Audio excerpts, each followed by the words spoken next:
Nora. Nora.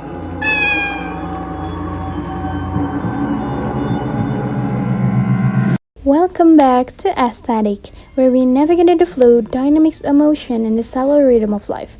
I'm Ash, and in today's unique patch, let's immerse ourselves in the quietude of literature. Have you ever started at the ceiling at 2 a.m., wondering how your life will look right now if you had made just one different choice? Tonight, we're going to wander through the endless, mystic corridors of The Midnight Library by Matt Haig. Let's sit down, pour some warm tea, and decipher what it truly means to be alive.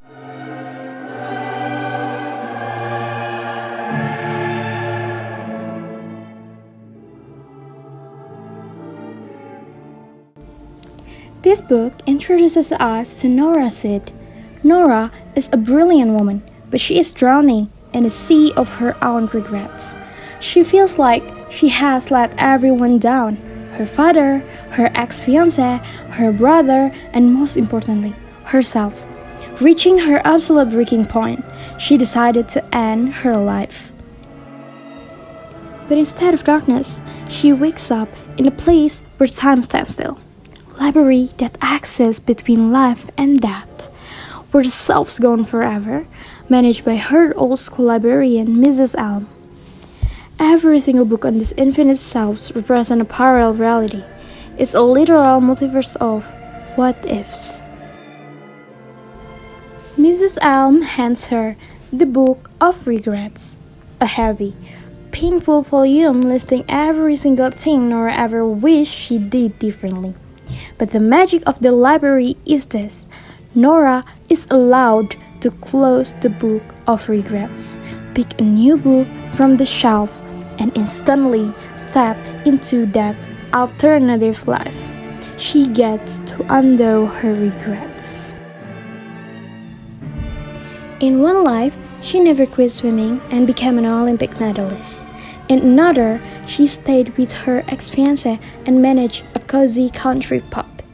She tries being a rock star on giant stage, and even a glaciologist facing dangerous glaciers in the Arctic.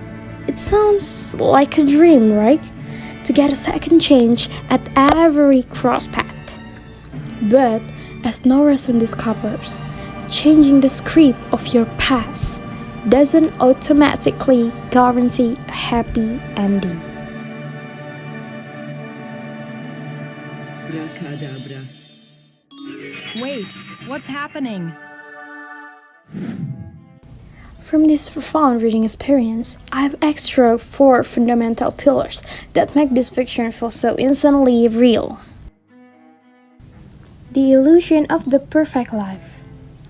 Nora dynamically jumps from one extraordinary life to another, but she quickly learns a harsh truth: every perfect path comes with its own hidden pain, tragedy, and heavy emotional luggage. The life where she is a famous rock star is plagued by addiction and loss. The life where she is an Olympian lacks the warmth of true connection. It reminds us that perfection is a beautifully packaged illusion. The library as a purgatory of choices. The library itself is a metaphor for the human mind. We often trap ourselves in the mental purgatory, constantly looking backward. Matt Haig beautifully showed that we don't actually want a different life. We just want a life free of pain. But pain is a natural trait woven into the fabric of human existence. The Way versus the Anatomy of Regret. The Book of Regrets is incredibly happy at first, but as Nora realizes that some of those choices wouldn't have made her happy anyway, the book physically becomes lighter and smaller. Regret only has power over us when we idealize the path we didn't take. We freeze ourselves in the past, mourning unlived lips, while letting the present slip through our fingers. The power of the mundane. True fulfillment isn't always found in grand achievements, fame, or monumental success. It is often found in the quiet, microscopic, yet consistent moments: a warm conversation with a neighbor, a shared smile, teaching a child, or the simple act of being kind to a stranger. It is the beauty found in the ordinary.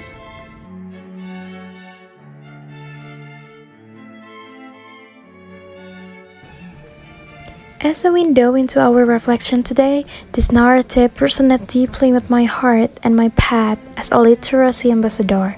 You see, literacy is never just about decoding words on paper or completing a syllabus. It is about learning how to read the complex realities of our own lives. Just like Nora, opening different volumes in the Midnight Library, every book we choose to read in real life acts as a portal to a brand new perspective. Reading expands our internal universe. It grants us the empathy to understand that our current chapter is not the entire story. This book reminded me that even when we feel utterly stuck, hopeless, or heavy with self-doubt, we are never truly trapped. We don't need a magical midnight library to change our lives. We just need to realize that as long as we are breathing, we always hold the pen. We have the agency to write the very next page. Thank you for joining me in this excellent chapter of Your New Page. The Midnight Library teaches us that you don't have to understand all of life. You just have to live it. You don't have to be perfect. You just have to keep moving. Before you leave this gorgeous space tonight, let's have an honest conversation in the comments below. If you could open just one book in the library to see an alternative version of your life with specific choice or turning point which you want to look into, let's share our talk gently. I'll see you in the next chapter. Until then, stay thoughtful, stay curious, and keep reading. Bye.